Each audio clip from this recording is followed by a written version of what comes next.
So we're starting with question 27.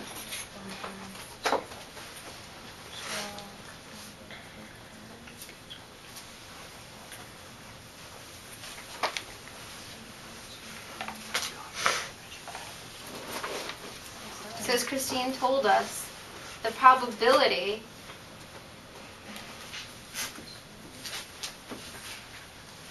is z, which is equal to x bar over mu over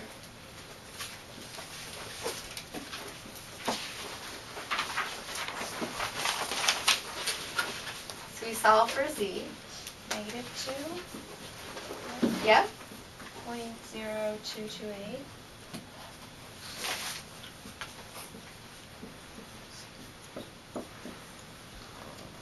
And that's associated with the probability z, which equals to, you said 0.0228.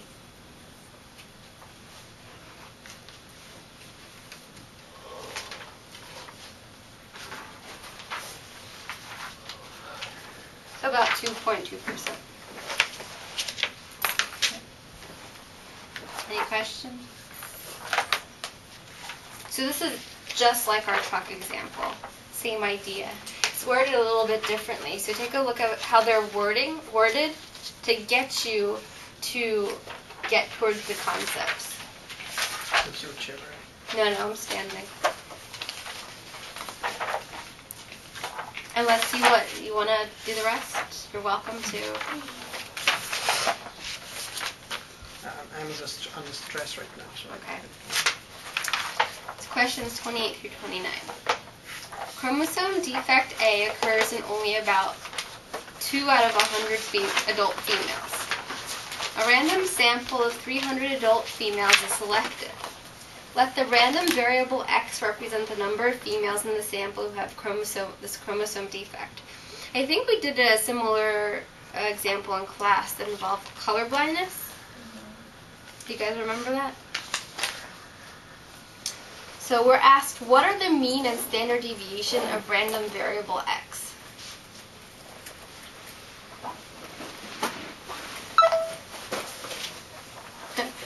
Is that her phone? Yeah.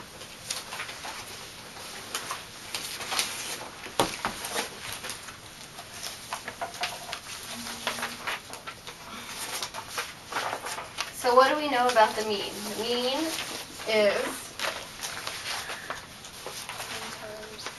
n times p, and the standard deviation of X then is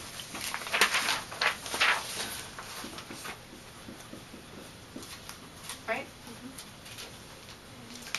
So n times p is, what's n? 300. And what's our probability? 2 out of 100, right? Which is 2%, which is 0.2. And so this is, Does that increase to 0.06 because it's 300 and not 100? It's 2 out of every 100. 2 out of every 100 So is it would 2 be the over same. 100, right? Which is 1 out of 50, or 2%. Yeah, oh, okay. I thought you were doing from the, never mind. Okay. This is just the probability, Yeah. right? So then 300, which is our random sample, times our Yeah, it would be probability. six. Yeah. Be 6. Yeah. And then our standard deviation would be 6 times 1 minus 0.02, which is 6 times 0.98.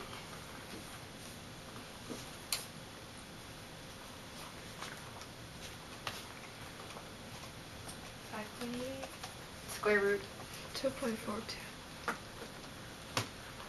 2.42. 2.42.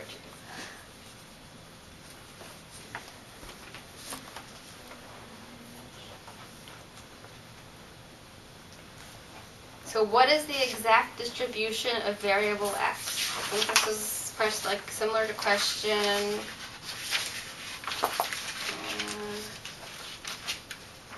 question 16. What is the exact distribution of the random variable x? So x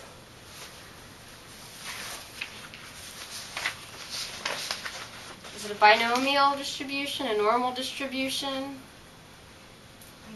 Binomial. So we're either defect or not, right? Our sample is,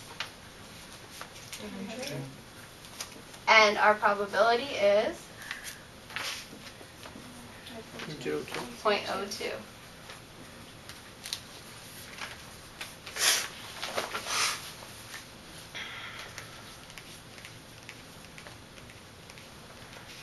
Good? This one's not so bad?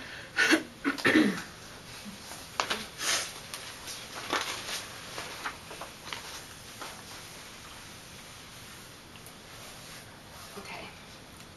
So questions 30 to 31. The heights of a simple random sample. Question. So, go ahead. So the question is asking the random variable x. So I thought it's binomial. Yeah. I mean 6, a standard deviation of 2.42. So how would you write it? Just, you were thinking this? 6. Oh, yeah. So when we describe our distribution, this is our n and this is our p. It's not mean. Okay. This is the convention.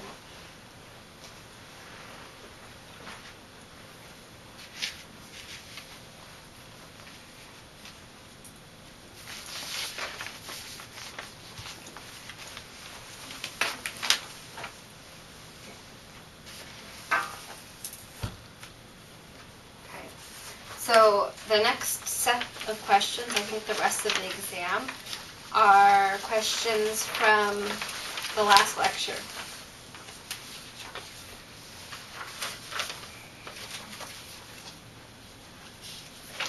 Have you guys had a chance to work through some problems in the last lecture?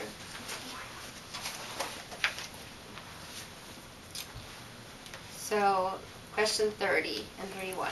The heights of a simple random sample of 625 male high school sophomores in a Texas town are measured. The sample mean is 68.2 inches. Suppose that the heights of male high school sophomores follow a normal distribution with standard deviation of 3.7 inches. What is the 95% confidence interval for mu? So we have to calculate what?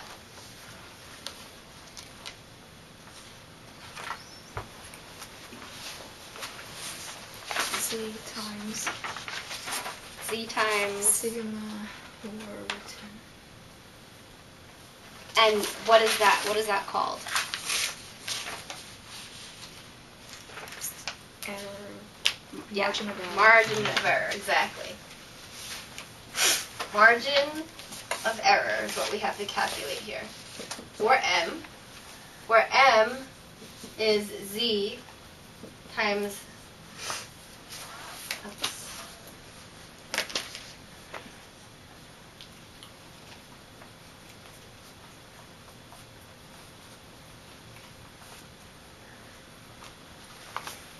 so we're interested in 95% confidence interval.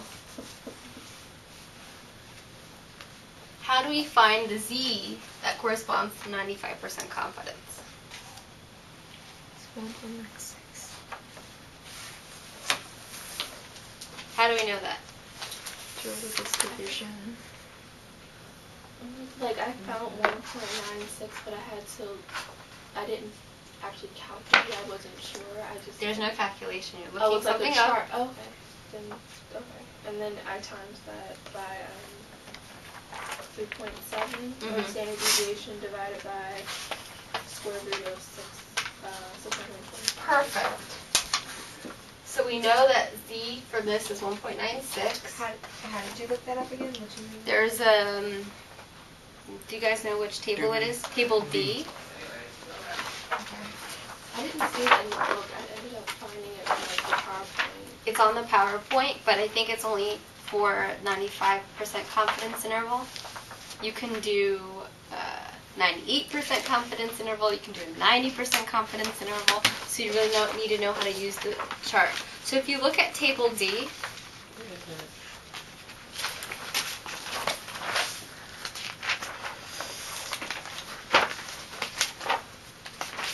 Where Yes. is that? Oh, okay. I didn't say so. it's Okay. page T11. T11. Then we get to T11. So if you look at T11 and you look at the very bottom of the table, you see percentages. It starts with 50%, 60%, 70, 80, 90, 95, 96, 98, 99. It gets smaller and smaller and smaller.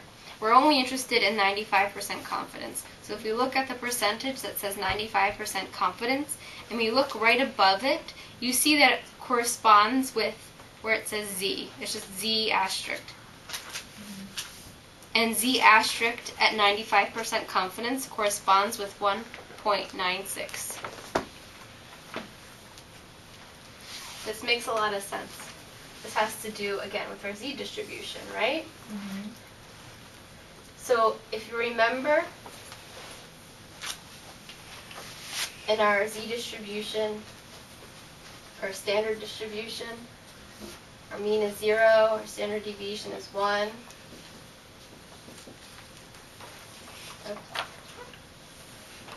And 68% here, and 95% here. This is not would be 95% confidence.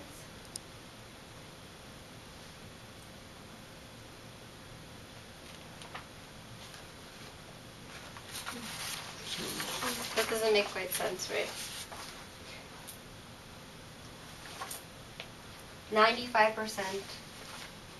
And so we need to know the Z-score that corresponds with, so this is just an estimation, right? That's why it makes sense. So 1.96 is approximately 2. So if you look up 2,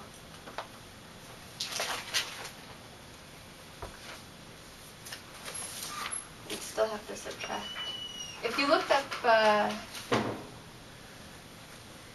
Yeah, it's like 96%. So. that makes sense. This is just an estimation. Mm-hmm. And the exact value for 95% confidence is not actually 2. It's actually 1.96. So this rule is just an estimator. So now that we know that Z is 1.96, and sigma is, as you said, sigma over n, right? So equals 1.96 times 3.7, and our n is 625, and we get 0.29, right? So what do we have to do with this to get a confidence interval? So it's about 68.2 plus or minus. Exactly. 68.2 plus or minus 0.29. And if we do it out, we would write our confidence interval like this.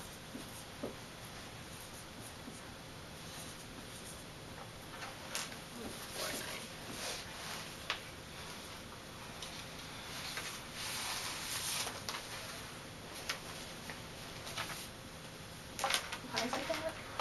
67.9. Because we just added 0.29 and subtracted 0.29. So we would know that right here it would be 67.9 and 68.49 on our curve.